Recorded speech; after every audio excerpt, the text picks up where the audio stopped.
आप सभी को अपना चैनल सौरभ सिविल सर्विसेज में स्वागत है। आज हम लोग का जो टॉपिक स्टार्ट होगा वह बहुत ही शानदार टॉपिक है आप लोगों के लिए। हमारे जितने भी प्रतियोगिता भागी है वह यूपीएससी की तैयारी कर रहे हैं या स्टेट पीसीएस की तैयारी कर रहे हैं या अदर भी पीसीएस स्टेट पीसीएस की तैयारी कर रहे हैं, तो उन सभी लोगों के लिए यह क्लास 6 से 12 तक की एनसीईआरटी पढ़ना ज़रूरी है। तो आज हम आप लोग के लिए जो बुक स्टार्ट कर रहे हैं वह क्लास 6 का एनसीईआरटी क्लास 6 के लिए क्लास 6 का एनसीईआरटी ज्योग्राफी का बुक शुरू कर रहे हैं। वह ज्योग्राफी में हम लोग का जो आज फर्स्ट चैप्टर होगा वह फर्स्ट चैप्टर है सौर मंडल में पृथ्वी। सौर मंडल में पृथ्वी के बारे में हम लोग पढ़ेंगे। तो हमें क्लास 6 से लेकर 12th तक क्लास 6 से लेकर 12th तक का एनसीईआरटी बुक हम लोग को पढ़ना है। और यह बिल्कुल पढ़ना अनिवार्य इसलिए है कि जब हम मेंस का आंसर राइटिंग करने जाते हैं तो जो हमें कंटेंट जो लिखना पड़ता है वह सभी कंटेंट कहीं ना कहीं हमें एनसीईआरटी बुक्स बहुत कवर करती है और एक अच्छे स्टैंडर्ड लेवल के कंटेंट कवर कराती है। तो हम लोग को एनसीईआरटी बुक पढ़ना बिल्कुल ज़रूरी है। तो आज हम आप लोग के लिए क्लास 6 का एनसीईआरटी जियोग्राफी यानी भूगोल सब्जेक्ट शुरू कर रहे हैं। तो हमारे प्रिय प्रतियोगिता भागी सभी लोग यह सौरभ सिविल सर्विसेज क्लासेज को सब्सक्राइब करें, शेयर करें, ज़्यादा से ज़्यादा शेयर करें ताकि हम जैसे सभी प्रतियोगिता भागी को यह सौरभ सिविल सर्विसेज क्लासेज का फ़ायदा मिल सके। तो फर्स्ट लेसन जो हम लोग का होगा, फर्स्ट अध्याय जो है वह है सौर मंडल में पृथ्वी। तो सौर मंडल में पृथ्वी के बारे में हम लोग पढ़ेंगे। तो सभी लोग क्लास को ज्वाइन कर लेंगे या सौरभ सिविल सर्विसेज क्लासेज को। अभी आपका सौर मंडल के बारे में हम बताएंगे। तो सौर मंडल फर्स्ट चैप्टर शुरू कर रहे हैं, तो सभी प्रतियोगिता भागी क्लास को ज्वाइन कर लेंगे और क्लास को फ़ायदा उठाएंगे। ध्यान दीजिएगा, यहाँ सौर मंडल देखिए, यह हमारी सौर मंडल है। यह हमारे सौर मंडल में सभी ग्रह के बारे में हम लोग को जानना है। जैसे यहाँ पे ध्यान दीजिए, यह पृथ्वी के बारे में पढ़ना है, शनि ग्रह के बारे में जानना है, बुध ग्रह के बारे में जानना है, बृहस्पति ग्रह के बारे में जानना है, नेपच्यून ग्रह के बारे में जानना है, मंगल के बारे में जानना है, शुक्र ग्रह के बारे में जानना है, यूरेनस के ग्रह के बारे में जानना है, प्लूटो ग्रह, यानी इन सभी ग्रह के बारे में हम लोग को अच्छे से समझना है। और वो सारी बात यहाँ अभी हम आपको बताएंगे। तो आप लोग को घबराना बिल्कुल नहीं है। यह सौरभ सिविल सर्विसेज क्लासेस को ज्वाइन करें और यहाँ से फ़ायदा उठाएं। तो एक एक लाइन जो हम लोग अभी जो पढ़ेंगे वह एक एक लाइन समझने की कोशिश करेंगे। जो मेरा अनुभव है जो अभी तक का वो आप लोग के साथ शेयर करेंगे और यह शेयर आप लोग को फ़ायदा या अनुभव ज़रूर करेगा। आंसर राइटिंग और साथ ही प्री एग्ज़ाम के लिए बहुत ही महत्वपूर्ण है। तो चलिए हम लोग शुरू करते हैं, एक एक पॉइंट को और एक एक पॉइंट सुनने की कोशिश करते हैं, समझने की कोशिश करते हैं। चलिए ध्यान देते हैं हम लोग, यहाँ पे ध्यान दीजिएगा, समझने की कोशिश करेंगे सभी लोग। यहाँ पे हम लोग को सौर मंडल यानी पहला चैप्टर हम लोग शुरू कर रहे हैं। तो ध्यान दीजिएगा, आप गौर कीजिएगा, इस चीज़ को समझने की कोशिश कीजिएगा। सूर्यास्त के बाद बताया गया है कि सूर्यास्त के बाद आकाश को देखना कितना अच्छा लगता है। जब सूर्यास्त यानी जब सूर्य जो होता है अस्त होते हैं उसके बाद की जो आकाश होता है वो कितना सुहावना लगता है, कितना अच्छा लगता है। इस चीज़ को हम देखते भी हैं। आसमान में पहले एक या दो चमकते हुए बिंदु दिखते हैं। आसमान जब सूर्यास्त होता है उस स्थिति में क्या होता है कि आसमान में एक या दो बिंदु हमें चमकते दिखते हैं, लेकिन बाद में इनकी संख्या जो है बढ़ती जाती है। बाद में इनकी संख्या क्या होती है, संख्या जो है बाद में इनकी संख्या बढ़ती जाती है। क्या होती है, बढ़ती जाती है। बाद में जो इनकी संख्या होती है वह बढ़ती जाती है।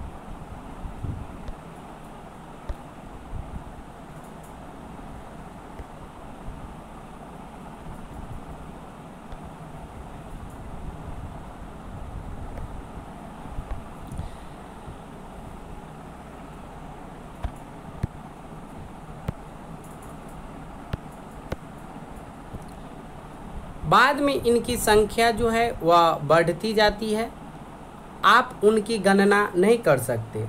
जितनी जनसंख्या बढ़ती जाती है तो हम लोग 1 तरेगन, 2 तरेगन, 3 तरेगन गिनते रहेंगे, जो हम लोग गांव की भाषा में, जो हम लोग अपनी बोलचाल की भाषा में बोलते हैं कि 1 तरेगन है, 2 तरेगन है। यानी ये टिमटिमाते हुए जो हम लोग बिंदु जो दिखते हैं उनके संख्या जो होता है वह बढ़ती जाती है। संपूर्ण आकाश छोटी छोटी चमकदार वस्तुओं में भर जाते हैं, जिसमें कुछ चमकीले होते हैं एवं कुछ धुंधले ऐसा प्रतीत होता है।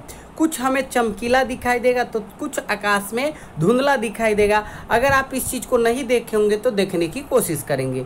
मानो आकाश में हीरे जड़े हो। आकाश में ऐसा दिखेगा शाम की टाइम में जब सूर्यास्त होता है, उसके बाद 1 के बाद 2, 2 के बाद 3, कि पूरे आसमान में हीरे जैसा टिमटिमाते दिखाई प्रतीत होते हैं। लेकिन अगर आप उनको ध्यान से देखेंगे तो आप पाएंगे कि कुछ ही टिमटिमाते हैं और अन्य से अलग है। ये बिना किसी टिमटिमाहट के चंद्रमा के समान चमकते हैं। तो इन चमकीले वस्तुओं के साथ लगभग प्रतिदिन चंद्रमा को भी आप देखते हैं। यह अलग अलग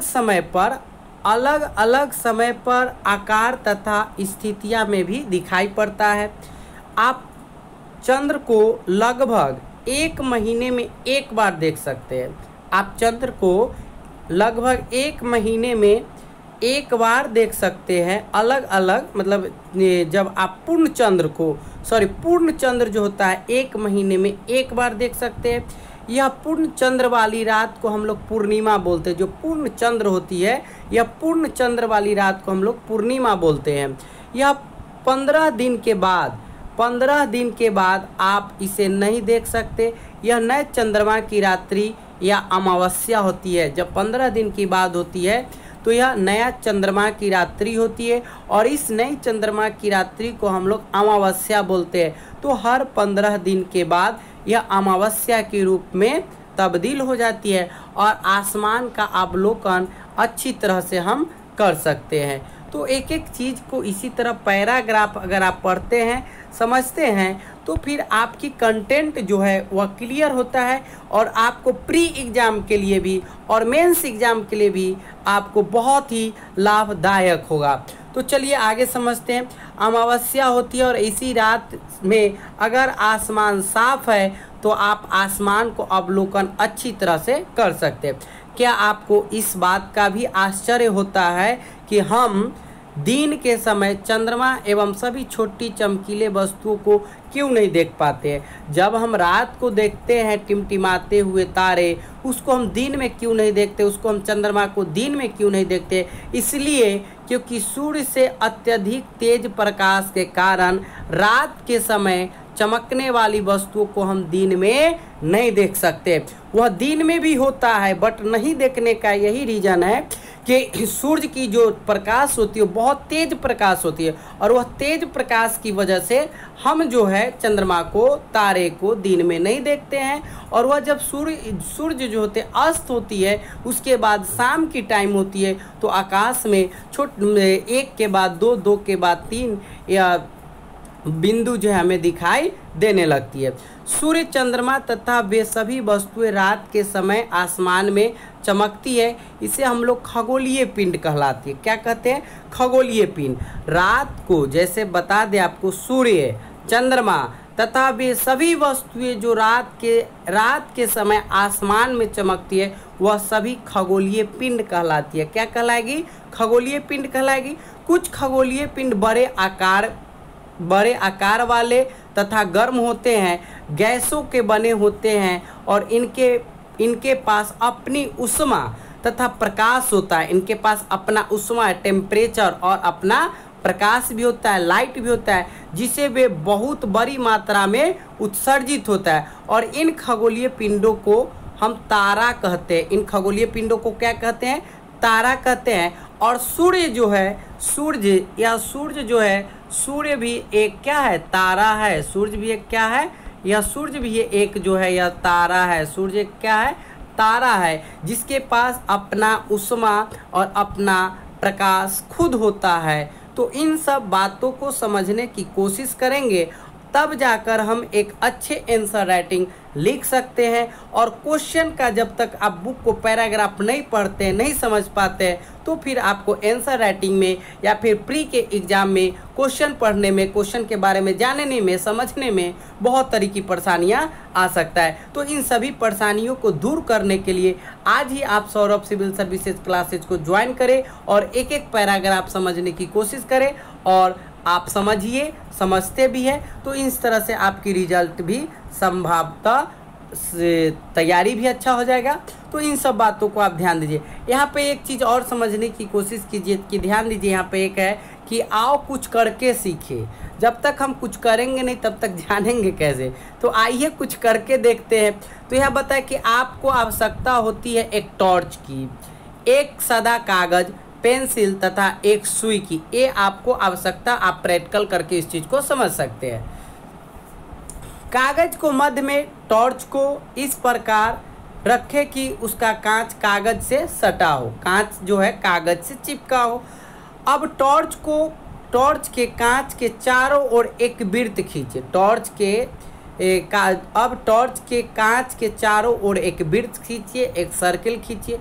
कागज पर वृत्त के क्षेत्र में सुई छोटे छोटे छेद होते हैं। अब कागज के छिद्र वृत्तीय भाग को कांच के सामने की तरफ हम रख के देखते हैं तो टॉर्च के चारों ओर कागज से लपेटकर रबर बैंड लगा देते हैं। क्या लगा देते हैं? उसको रबर बैंड लगा देते हैं। और ध्यान रखते हैं कि टॉर्च की स्विच जो है कागज के बाहर रहे। टॉर्च का जो स्विच होगा वह कागज के क्या होगा? बाहर होगा। अंधेरे में कमरे में एक सीधा दीवार की ओर मुंह करके इस टॉर्च को लेकर कुछ दूरी पर हम खड़े हो जाते हैं। अब टॉर्च की रोशनी जो होता है वह दीवार पर डालते हैं। तो आप दीवार पर प्रकाश, उसके बाद आप क्या करते हैं कि दीवार पे प्रकाश जो होते हैं अनेक छोटे छोटे बिंदुओं में देखेंगे। तो बिल्कुल वैसे ही जैसे रात के समय आसमान में तारे चमकते हैं, उसी तरह अब कमरे में भी सभी बत्तियां को जला दे तो प्रकाश के बिंदु लगभग अदृश्य हो जाएगी। उस स्थिति में फिर प्रकाश के बिंदु क्या हो जाएगा? आपको नहीं दिखेगा। क्यों नहीं दिखेगा? क्योंकि उस समय प्रकाश जो है वह ज़्यादा, जब बल्ब जला, प्रत्येक बल्ब जला दिया तो वह छिप गया। ये क्यों छिप गया? क्योंकि इसकी बल्ब की प्रकाश तेज है, ज़्यादा है, इसलिए। तो आप इसकी तुलना में उस अवस्था से कर सकते हैं जब रात्रि के समय आसमान में चमकने वाले तारे सूर्योदय के बाद अदृश्य हो जाते हैं। तो इन सब तरह से आप इस लेक्चर को सुनिए, समझिए और रिजल्ट की तैयारी कीजिए। चलिए अब आगे हम यहाँ तारे के बारे में आपको समझाते हैं, समझिएगा। ध्यान दीजिए, यह रात के समय चमकते हुए अनगिनत तारे आपको दिख रहा है। तारे सूर्य के समान ही है। यह तारा जो है सूर्य के समान ही है, लेकिन हमसे बहुत अधिक दूर होने के कारण हम लोग उनकी ऊष्मा या प्रकाश को महसूस नहीं कर पाते हैं तथा वे अत्यंत छोटे दिखाई पड़ते हैं। क्यों दिखाई पड़ते हैं छोटे? तो यह हमारे जो है हमसे बहुत दूर दिखाई पड़ते हैं, दूरी पे है, इसीलिए।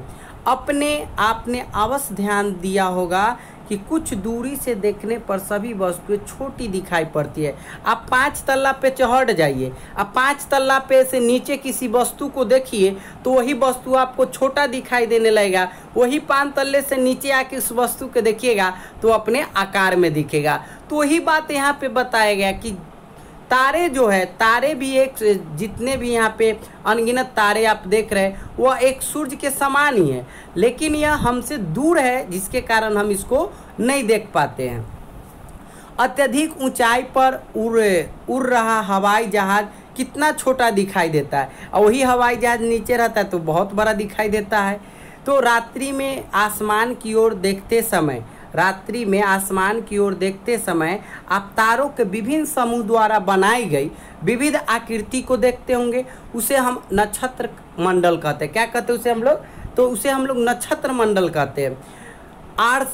आर्सा मेजर या बिग बियर इसी प्रकार का एक नक्षत्र मंडल है और बहुत आसानी से पहचान में आने वाला नक्षत्र मंडल है। सप्त ऋषि, जिसको हम लोग 7 ऋषि कहते हैं, तो सप्तऋषि के बारे में यहाँ संकेत देखिए, यह जो संकेत तारा ध्रुव की तारा की ओर संकेत कर रहा है। तो यहाँ पर आप इस चीज़ को ध्यान दीजिएगा, ये आपका पश्चिम है, ये आपका उत्तर है, ये आपका पूरब है और ये आपका दक्षिणी ध्रुव है। तो इस तरह से आप समझने की कोशिश करेंगे। नक्षत्र है और बहुत आसानी से हम पहचानने वाला नक्षत्र मंडल है। और सप्तऋषि सात ऋषि है और यह 7 तारों का समूह है। अब 7 तारा आपको यहाँ पर गिनना है और तारे के समूह को ध्यान दीजिएगा। तो ये आपका 1 2 3 4 5 और 2 ये आपका, तो ये हम सप्तऋषि इसको बोलते हैं। क्या बोलते हैं? सप्तऋषि यानी 7 तारों का समूह। 7 तारों, सप्तऋषि को बोलते हैं हम लोग 7 तारों के समूह बोलते हैं, जो कि नक्षत्र मंडल आर्सा मेजर का भाग है। जैसा कि आपको हम चित्र 1.1 में ऐसा दर्शाया गया है। आपने परिवार या पड़ोस में किसी बड़े व्यक्ति से कहिए कि वह आपको आसमान में और अधिक ग्रहों के बारे में बताएं, तो आप ये सारी जानकारी आपको मिल जाएगी। प्राचीन समय में लोग रात्रि में दिशा का निर्धारण तारों की सहायता से करते थे। एंशिएंट समय में क्या होता था कि तारों की जो दिशा का जो निर्धारित किया जाता था वह तारों के सहारे किया जाता था। तारा जो होता था तारा दिशा को बताता था, इसे ध्रुव भी कहा जाता था। तारा जो था दिशा को बताता था और इसे ध्रुव भी कहा जाता था। क्या बोला जाता था? तो ध्रुव बोला जाता था। सप्तऋषि की सहायता से ध्रुव तारे की स्थिति को हम जान सकते हैं, जैसा कि चित्र 1.1 में आपको बताएं, दिशा के बारे में बताएं। आपसे मिलाते हुए एक काल्पनिक रेखा खींचा जाए एवं उससे आगे की ओर बढ़ाया जाए कि ध्रुव की ओर इंगित करेगी। तो ये आपको आगे हमने पिक्चर में आपको 1.1 में दर्शाए हैं। तारों के प्रकाश से प्रकाशित होते हैं ऐसे पिंड ग्रह कहलाते हैं। तारे के प्रकाश से प्रकाशित होते हैं तो ऐसे पिंडों को हम ग्रह कहते हैं। क्या बोलते हैं? ग्रह बोलते हैं। ग्रह अंग्रेजी में प्लेनेट कहते हैं। ग्रह को अंग्रेजी में हम लोग प्लेनेट बोलते हैं। यह ग्रीक भाषा के प्लेनेटाइन शब्द से बना है, जिसका अर्थ होता है परिभ्रमक अर्थात चारों ओर घूमने वाले पृथ्वी जिस पर हम रहते हैं, यह एक ग्रह है। यह एक क्या है? ग्रह है। और यह अपना संपूर्ण प्रकाश एवं उष्मा सूर्य से प्राप्त करती है। किससे प्राप्त करती है? सूर्य से प्राप्त करती है, जो पृथ्वी सबसे नज़दीक का तारा है। पृथ्वी जो है सबसे नज़दीक का तारा है। इस क्वेश्चन को आप नोट कर लीजिएगा। पृथ्वी जो है सबसे नज़दीक का तारा है, इसको याद कर लीजिए। ये आपके प्री एग्जाम्स के लिए बहुत ही महत्वपूर्ण क्वेश्चन है, कमीशन के दृष्टिकोण से भी और कॉम्पिटिटिव के दृष्टिकोण से भी। पृथ्वी बहुत अधिक दूरी से, जैसे चंद्रमा से देखने पर यह चंद्रमा की तरह चमकती हुई प्रतीत होती है। तो इन सब लाइनों को, पैराग्राफ को समझने से हमें बहुत सारी कंसेप्ट क्लियर होता है, तभी हम क्वेश्चंस को पढ़ पाएंगे, समझ पाएंगे, तब जाकर हम 4 ऑप्शन जो दिया हुआ रहता है उसका रिजल्ट सही हम बता पाएंगे। तो इन सब शब्दों को देखिए, समझिए और कुछ जो बात बताया जाता है उसको समझने की कोशिश भी कीजिए। बृहस्पति, शनि, यूरेनस के चारों ओर छल्ले हैं और छल्ले विभिन्न पदार्थों के असंख्य छोटे छोटे पिंडों से बनी पटिया है और पृथ्वी से इन छल्लों की शक्तियाँ दूरबीन की सहायता से हम देख सकते हैं, समझ सकते हैं। तो ये अभी हम आपको ये सब पॉइंट जो बताते हैं उसको आप लोग समझते चलिए और समझने की कोशिश भी कीजिए, ताकि आपका कंसेप्ट जो है वो बिल्कुल क्लियर रहे और क्लियर वे में आपको समझ में भी आए। तो ध्यान दीजिए, समझने की कोशिश करेंगे तो हम लोग को बिल्कुल समझ में आएगा। घबराना बिल्कुल नहीं है, बिल्कुल आसानी तरीके से हम लोग सभी पॉइंट्स को समझ सकते हैं। तो घबराना बिल्कुल नहीं है, अच्छे से समझिए, समझने की कोशिश कीजिए। चलिए ध्यान देते हैं अब हम लोग यहाँ पे पॉइंट्स, एक एक पॉइंट्स को। ये आपका रोटेट,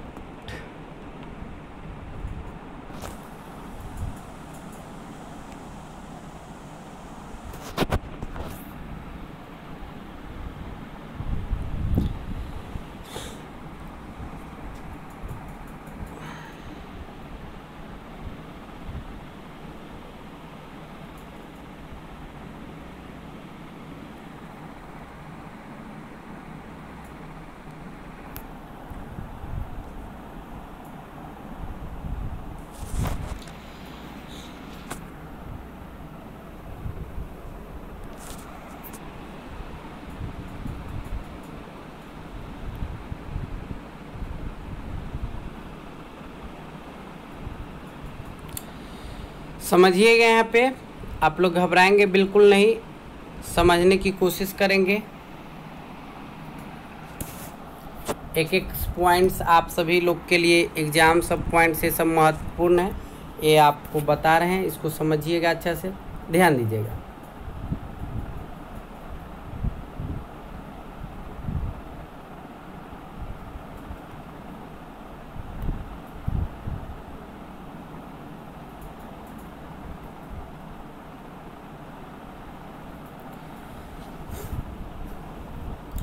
ध्यान दीजिए, ये आपके ग्रह के बारे में जो बताया जाता है, देखिए सूर्य है, तो सूर्य के बाद जो है आपके यहाँ पे बुध है, बुध ग्रह है। उसके बाद आप देखते रहिए, समझिएगा यहाँ पे। उसके बाद यहाँ पे आपका बुध है, बुध के बाद आपका मंगल है, पृथ्वी है, शुक्र है, उसके बाद जुपिटर है, उसके बाद यूरेनस है, उसके बाद शनि है और उसके बाद नेपच्यून है। तो इस सभी के बारे में समझिएगा, घबराइएगा बिल्कुल नहीं। एक एक ग्रह के बारे में अभी हम आपको बताते हैं और उसको समझने की कोशिश कीजिएगा सभी लोग। चलिए एक एक पॉइंट को अब हम लोग समझने की कोशिश करते हैं, घबराना बिल्कुल नहीं है। चलिए ध्यान देते हैं, हम लोग पहले बुध के बारे में पढ़ते हैं। किसके बारे में पढ़ रहे हैं अभी हम लोग? बुध के बारे में पढ़ रहे हैं, घबराइएगा नहीं। बुध के बारे में जानने की कोशिश हम लोग कर रहे हैं, ध्यान दीजिएगा।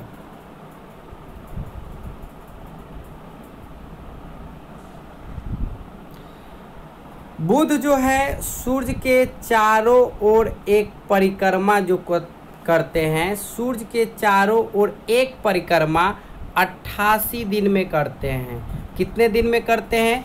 तो 88 दिन में करते हैं। और अपने अक्ष पर यह घूर्णन 59 दिन में करते हैं। कितने दिन में? 59 दिन में। तो पृथ्वी के अनुसार जो ग्रह है वह ग्रह के बारे में यहाँ आपको बताया जा रहा है। सभी ग्रह जो है आपके एग्जाम सब पॉइंट से बहुत ही महत्वपूर्ण है, तो इसको आप नज़रअंदाज न करें और समझने की कोशिश करें। उसके बाद दूसरा है आपका शुक्र, ध्यान दीजिएगा। उसके बाद दूसरा जो है आपका शुक्र है, शुक्र के बारे में समझिएगा। दूसरा जो है आपका शुक्र, उसके बारे में समझने की कोशिश कीजिए। शुक्र जो है आपके, शुक्र सूर्य के चारों ओर, सूर्य के चारों ओर परिक्रमा जो होता है, शुक्र जो है सूर्य के चारों ओर परिक्रमा 225 दिन में अपने अक्ष पर करते हैं। आप 225 दिन में करते, और यह अपने अक्ष पर जो इनका घूर्णन है वह 243 दिन में करते। कितने दिन में? तो 243 दिन में करते हैं। उसके बाद है आपका पृथ्वी। क्या है? पृथ्वी के बारे में। तो सूर्य के चारों ओर एक परिक्रमा जो है पृथ्वी करते 365 दिन में। ये सब आपके प्री के लिए बहुत ही महत्वपूर्ण क्वेश्चन है, प्री एग्जाम्स के लिए बहुत ही महत्वपूर्ण क्वेश्चन है।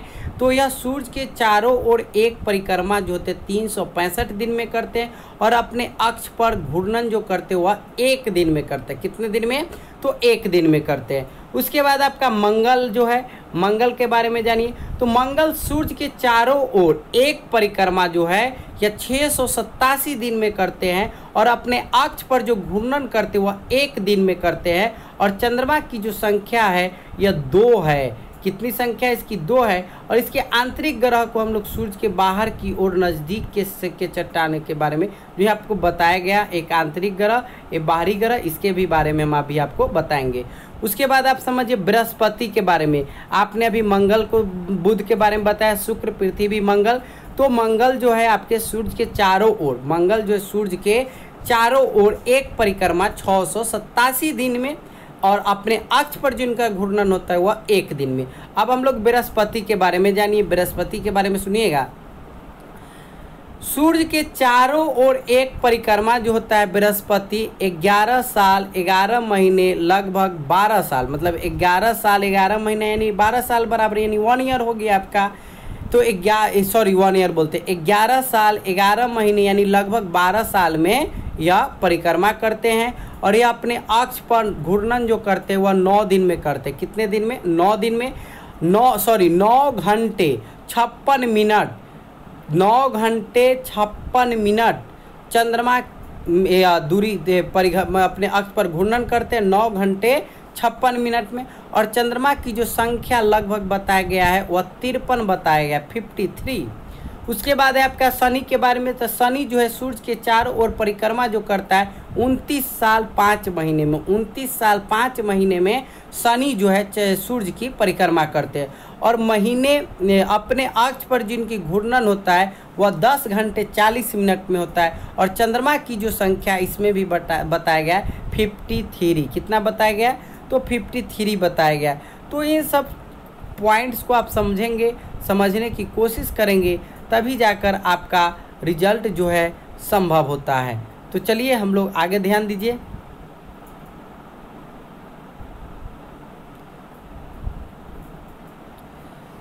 ध्यान दीजिए आप। उसके बाद यूरेनस है, यूरेनस के बारे में जानिए। तो सूर्य के चारों ओर एक परिक्रमा जो यूरेनस होते हैं वह 84 दिन में करते हैं। कितने दिन में? 84 दिन में करते हैं। 84 साल में करते, 84 दिन नहीं, 84 साल में यूरेनस जो है सूर्य के चारों ओर जो परिक्रमा करते हैं वह 84 दिन में करते हैं। सब प्री एग्जाम्स के लिए आप किसी भी कॉम्पिटिटिव एग्जाम देने जाते हैं तो ये सब क्वेश्चन आपसे पूछा ही जाएगा। ये सब फिक्स क्वेश्चन है, फिक्स क्वेश्चन, तो ये सबको आप याद ही कर ले। 84 साल में और अपने अक्ष पर यह 17 घंटे 14 मिनट में करते हैं। और ये चंद्रमा की जो संख्या है पर बताया गया लगभग 27 बताया गया। उसके बाद आपका नेपच्यून है, सूर्य के चारों ओर की एक परिक्रमा 164 साल में यह करते हैं। और अपने अक्ष पर जिनकी घूर्णन होता है वह 16 घंटे 7 मिनट में होता है। और चंद्रमा की जो संख्या है बताया गया 13 बताया गया है। कितना बताए गए हैं? 13। तो इस तरह से आपको एक एक पैराग्राफ के बारे में जो बताया जा रहा है वो सभी पॉइंट्स जो है आपके बहुत ही महत्वपूर्ण है। तो इनको समझने की हम लोग कोशिश करते हैं। जैसे अभी हमने आपको बताएं कि शुक्र के बारे में बताएं, पृथ्वी के बारे में, मंगल के बारे में, बुध के बारे में, उसके बाद अभी हम आपको क्षुद्र ग्रह के भी बारे में आगे बताएंगे। तो इन सब बातों को आप जानने की कोशिश कीजिए। आपके बृहस्पति हो गया, शनि हो गया, उसके बाद आपका यूरेनस हो गया। तो इस सभी जो है आपके बहुत ही महत्वपूर्ण टॉपिक है। और ज्योग्राफी से हर एग्जाम में क्वेश्चंस आते हैं। तो जब तक हम एक एक पॉइंट्स को जानेंगे नहीं, समझेंगे नहीं, तब तक हम क्वेश्चंस को नहीं पकड़ पाएंगे। तो क्वेश्चन पकड़ने के लिए हमें एक एक लाइन के बारे में जानना, समझना बहुत ही अनिवार्य है। तो चलिए अब हम लोग आगे देखते हैं। आगे देखने की कोशिश कीजिए, समझने की कोशिश कीजिए। और इस तरह से हम प्रत्येक क्लास जो है यह ज़रूर कोशिश करेंगे कि ज़्यादा से ज़्यादा सरल भाषा में आपको समझाने की हम कोशिश करें, ताकि आपका जो कंसेप्ट है वह बिल्कुल क्लियर रहे। तो चलिए अब आगे देखते हैं, समझने की कोशिश कीजिए। यहाँ पे आगे ध्यान दीजिएगा। चलिए यहाँ पर अब हम लोग ध्यान देते हैं, आगे समझने की कोशिश कीजिए। एक एक लाइन जो है आपके बहुत ही महत्वपूर्ण लाइन है। सभी लोग नज़रअंदाज ना करें क्लास को और क्लास की एंजॉय करें। चलिए अब ध्यान देते हैं, आगे पॉइंट्स को समझते हैं हम लोग। अब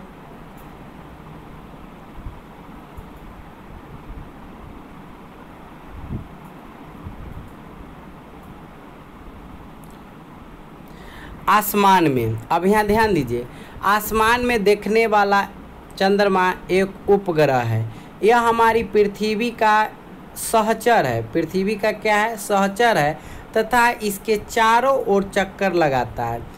हमारी पृथ्वी के समान 7 अन्य ग्रह भी है। हमारे पृथ्वी जैसा ही 7 अन्य ग्रह है जो सूर्य से प्रकाश एवं ऊष्मा प्राप्त करके उनसे कुछ के पास अपने चंद्रमा भी है। तो बताए गए सूर्य से प्रकाश एवं ऊष्मा प्राप्त करते हैं, उनमें से कुछ एक के पास चंद्रमा भी है। तो चंद्रमा के पास अपना प्रकाश नहीं होता है, वह सूर्य से प्रकाश प्राप्त करते हैं। अब हम लोग सौर मंडल के बारे में जानते हैं। सूर्य 8 ग्रह, सूर्य जो है 8 ग्रह, उपग्रह तथा कुछ अन्य खगोलीय पिंड है। जैसे क्षुद्र ग्रह एक उल्का पिंड मिलकर सौर मंडल का निर्माण करते हैं, उससे हम सौर परिवार का नाम देते हैं। उसे हम सौर परिवार का नाम देते हैं। और सौर परिवार का नाम जिसका हम लोग जिसका मुखिया सूर्य होता है। जिसका मुखिया कौन होते हैं?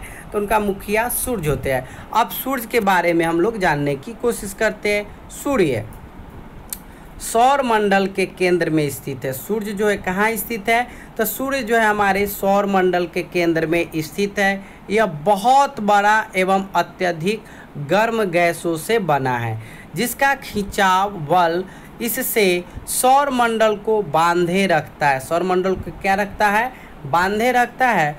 और सूर्य सौर मंडल के लिए प्रकाश एवं ऊष्मा का एकमात्र स्रोत है।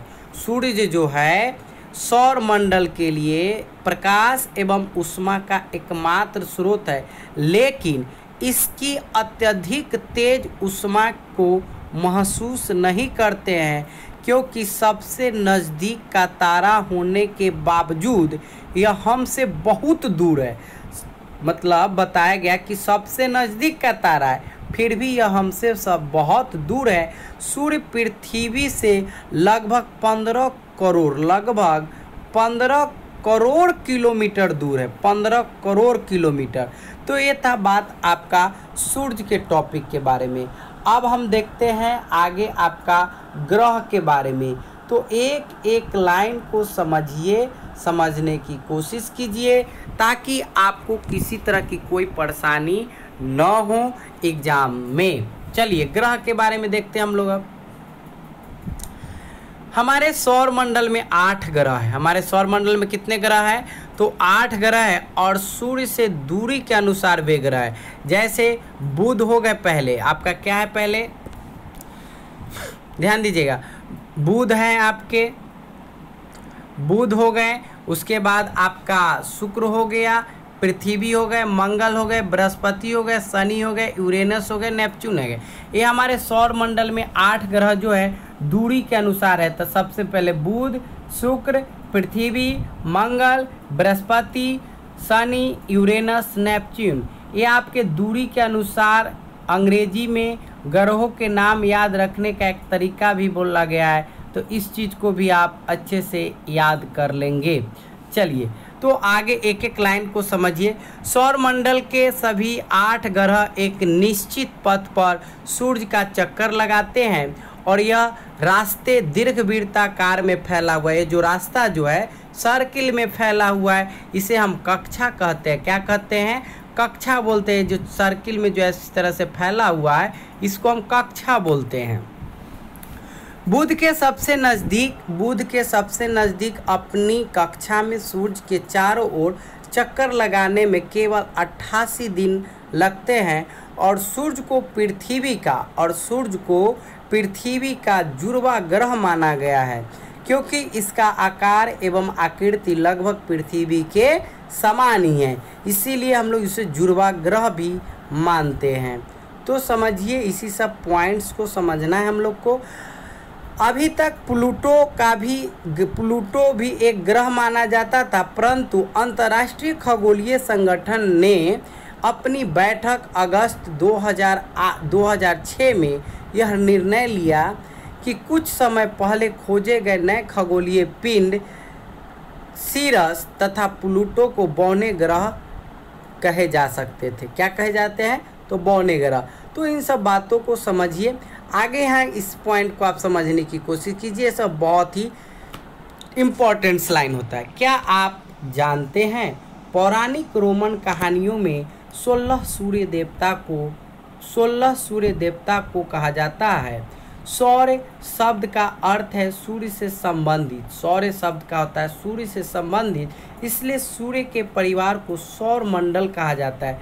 सूर्य के परिवार को क्या हम लोग बोलते हैं, तो सूर्य के परिवार को हम लोग सौर मंडल कहते हैं।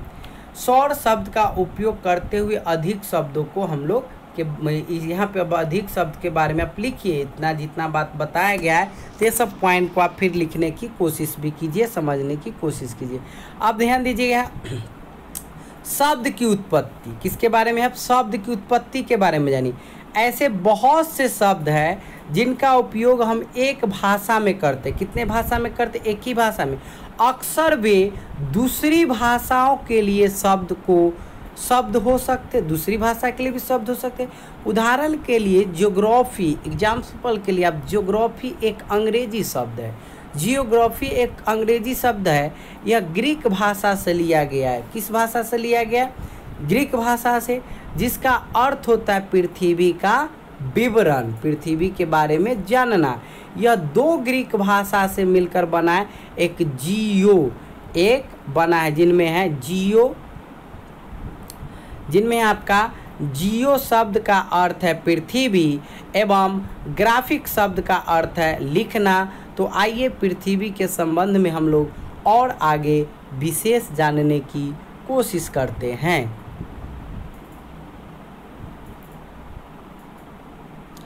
अब हम लोग पृथ्वी के बारे में जानते हैं, पृथ्वी के बारे में समझने की कोशिश करते हैं। ध्यान दीजिएगा।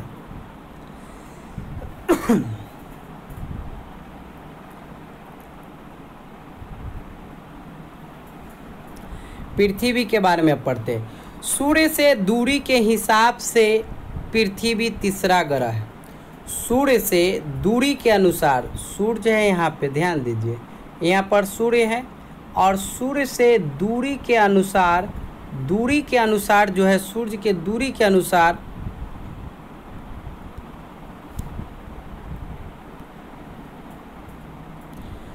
सूर्य से दूरी के हिसाब से पृथ्वी तीसरा ग्रह है। आकार में यह 5वां सबसे बड़ा ग्रह है।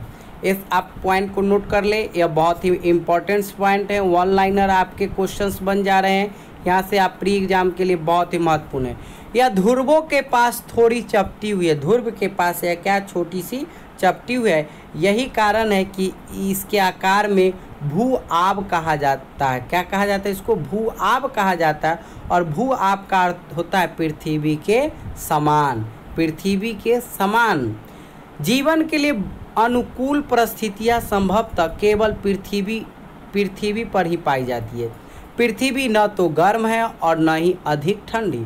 पृथ्वी जो है हमारा न तो अधिक गर्म ही है और न ही अधिक ठंडी। यहाँ पानी एवं वायु जो है उपस्थित है, जो हमारे जीवन के लिए आवश्यक है। वायु अगर नहीं रहेगा तो हम पृथ्वी पर जीवित नहीं रह पाएंगे। हम ही नहीं, मानव प्राणी, जीव प्राणी, सजीव जगत प्राणी जो है यहाँ पर जीवित नहीं रह सकता है। इसलिए यहाँ पृथ्वी पर वायु भी हमें मिल रहा है और पानी भी मिल रहा है, जो हमारे जीवन के लिए बहुत ही आवश्यक है। वायु में जीवन के लिए आवश्यक है गैस, जैसे ऑक्सीजन मौजूद है। सबसे चीज़ क्या है? ऑक्सीजन मौजूद है। इन्हीं कारणों से पृथ्वी सौर मंडल जो है सौर मंडल का सबसे अद्भुत ग्रह है। अंतरिक्ष से देखने पर पृथ्वी नीले रंग की दिखाई पड़ती है, क्योंकि इसके 2/3, अब नीला रंग क्यों दिखाई देती है? तो क्योंकि 2/3 पानी से ढकी हुई है, इसलिए यह जो है नीला रंग दिखाई देती है। क्या दिखाई देती है? नीला रंग दिखाई देती है। अब आगे जो हम लोग कुछ पॉइंट्स जो है, इस पॉइंट्स को भी समझिए। क्या आप जानते हैं? तो जानने की कोशिश कीजिए। क्या आप जानते हैं प्रकाश की गति लगभग 1 दहाई सैकड़ा हजार 10,000 लाख यानी 3 लाख किलोमीटर पर सेकेंड है।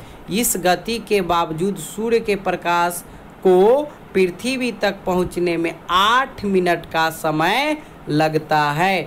तो यह पॉइंट्स को आप याद कर ले कि पृथ्वी तक सूर्य की प्रकाश को पहुंचने में 8 मिनट लगते हैं। कितने मिनट? 8 मिनट। इस पॉइंट को आप नोट कर ले ताकि आपको याद रहे, या आपके एग्जाम्स के लिए बहुत ही महत्वपूर्ण है। ये रोचक तथ्य ध्यान दीजिए। नील आर्मस्ट्रॉन्ग पहले व्यक्ति थे जिन्होंने 20 जुलाई 1969 को सबसे पहले चंद्रमा की सतह पर कदम रखे थे। और मालूम करो कि क्या कोई भारतीय चंद्रमा पर गया है? तो इस पॉइंट को आप नोट कर ले जानकारी के लिए। चलिए, वेरी गुड। सभी लोग इसी तरह चैनल को शेयर करेंगे और समझेंगे। यह अंतरिक्ष से लिया गया चंद्रमा का चित्र है, अंतरिक्ष से यह लिया गया चंद्रमा का पिक्चर है। इस चीज़ को आप देखिए, समझिए। अब हम लोग उपग्रह के बारे में थोड़ी बात जानकारी कर लेते हैं। उपग्रह जो है एक खगोलीय पिंड है। उपग्रह जो है एक खगोलीय पिंड है। कौन सा पिंड है?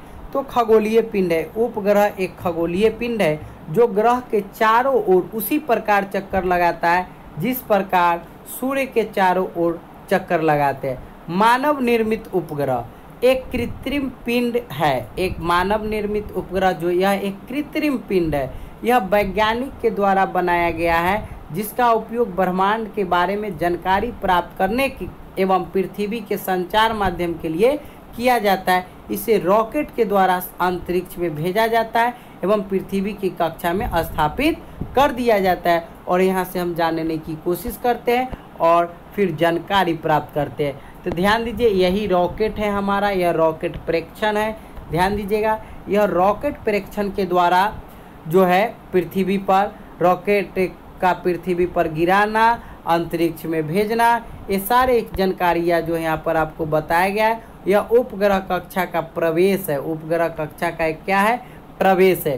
तो इन सब शब्दों से आप समझिए, जो ये सब बात बताया जाता है ये बहुत ही महत्वपूर्ण है। एक एक लाइन को समझिए, समझने की कोशिश कीजिए, तभी जाकर आप अपने एग्जाम्स के नज़दीक आ सकते हैं। चलिए, वेरी गुड सभी लोग को। तो ये आपका अगला पॉइंट जो है, अब आगे पॉइंट को हम लोग समझने की कोशिश करते हैं।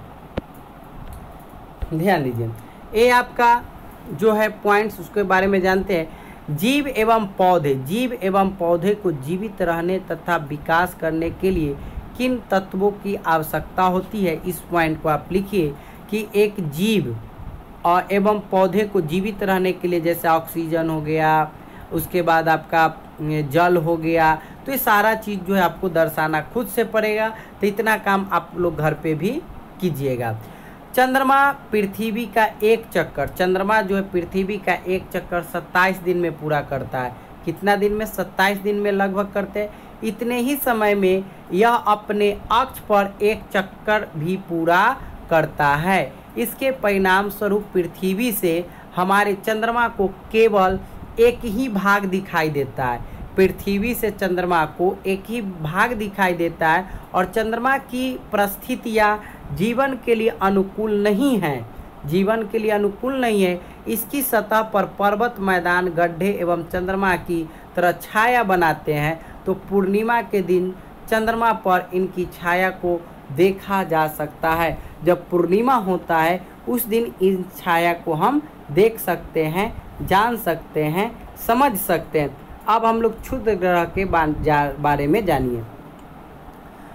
तारों एवं ग्रहों के अतिरिक्त असंख्य छोटे पिंड भी सूर्य की ओर चक्कर लगाते हैं और इन पिंडों को क्षुद्र ग्रह कहते हैं। क्या कहते हैं? क्षुद्र ग्रह कहते हैं। मंगल एवं बृहस्पति की कक्षा के बीच पाए जाते हैं, या मंगल एवं बृहस्पति की कक्षा के बीच पाए जाते हैं। वैज्ञानिकों के अनुसार क्षुद्र ग्रह के ही भाग होते हैं, क्षुद्र ग्रह के ही भाग होते हैं जो कि बहुत वर्ष पहले विस्फोट के बाद टूटकर अलग अलग हो गया। तो अब हम लोग उल्का पिंड के बारे में जानिए। उल्का पिंड के बारे में जानने की कोशिश कीजिए।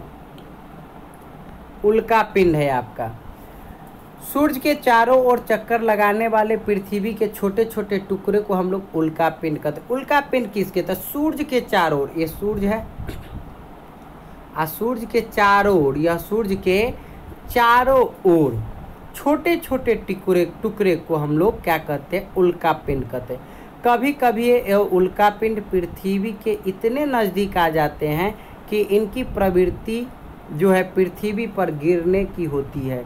इस प्रक्रिया के दौरान वायु के साथ घर्षण होने के कारण ये गर्म होकर जल जाते हैं। फलस्वरूप चमकदार प्रकाश उत्पन्न होता है। कभी कोई उल्का पूरी तरह जले बिना पृथ्वी पर गिर जाते हैं तो धरातल गड्ढे बन जाते हैं। अगर वह पृथ्वी पर गिर गया तो समझिए कि पृथ्वी की उस सतह क्या हो जाएगा? गड्ढा जैसा हो जाएगा। क्या आप जानते हैं, क्या आपने तारों वाले खुले आकाश में एक ओर से दूसरी ओर तक फैली चौड़ी सफ़ेद पट्टी की तरह एक चमकदार रास्ते को देखा है? यह लाखों तारों का समूह है। यही पट्टी हमें आकाश गंगा है, यही पट्टी को हम लोग आकाश गंगा यानी मिल्की वे कहते हैं, सौर मंडल का। तो हमारे इस तरह से आकाश गंगा जो है, आकाश गंगा है या मिल्की वे, हमारा सौर मंडल इस आकाश गंगा का क्या है? एक भाग है। और प्राचीन भारत में इसकी कल्पना आकाश में प्रकाश की एक बहती नदी से की गई है। प्रकाश में एक बहती नदी से की गई है। इस प्रकार आकाशगंगा करोड़ों तारों, बादलों तथा गैसों का एक प्राणी है। इस प्रकार की लाखों सारे ये चीज़ आपको समझने के लिए आकाशगंगा मिलकर एक ब्रह्मांड का निर्माण करता है।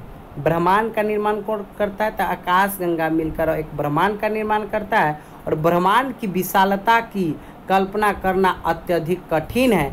वैज्ञानिक अभी भी इसके बारे में अत्यधिक जानकारी एकत्रित करने में जुटे हुए हैं और इसके आकार के संबंध में हमें कोई जानकारी नहीं है। फिर भी हम जानते हैं कि सभी ब्रह्मांड का हिस्सा है, सभी जो है ब्रह्मांड का हिस्सा है। अब इस चीज़ को आप जानने की कोशिश कीजिए। यह पृथ्वी है, यह सौरमंडल है, यह आकाशगंगा है और यह ब्रह्मांड है। क्या आप ब्रह्मांड के साथ अपना संबंध बता सकते हैं? क्या पृथ्वी पर आप हैं तथा सौरमंडल का एक भाग है? हमारा सौरमंडल आकाशगंगा यानी मिल्की वे का एक भाग है जो ब्रह्मांड का हिस्सा है। और ब्रह्मांड से जुड़े तथ्य पर विचार कीजिए और लाखों आकाशगंगा मौजूद है। इस चित्र को आप ध्यान से अच्छे से समझिए और समझने की कोशिश कीजिए। तो हमारे सभी प्रतियोगिता भागी लोग को आज तक इतना ही। हमारे यह सौरभ सिविल सर्विसेज क्लासेज को ज़्यादा से ज़्यादा शेयर करें। यह कमीशन के दृष्टिकोण यूपीएससी बीपीएससी यानी कमीशन जो है आपका यूपीएससी बीपीएससी दोनों के दृष्टिकोण से बहुत ही महत्वपूर्ण होगा। आज हम क्लास 6 का फर्स्ट चैप्टर लेक्चर क्लास था, फर्स्ट लेक्चर था। अब सेकेंड लेक्चर जो होगा आपका नेक्स्ट क्लास अपलोड किया जाएगा।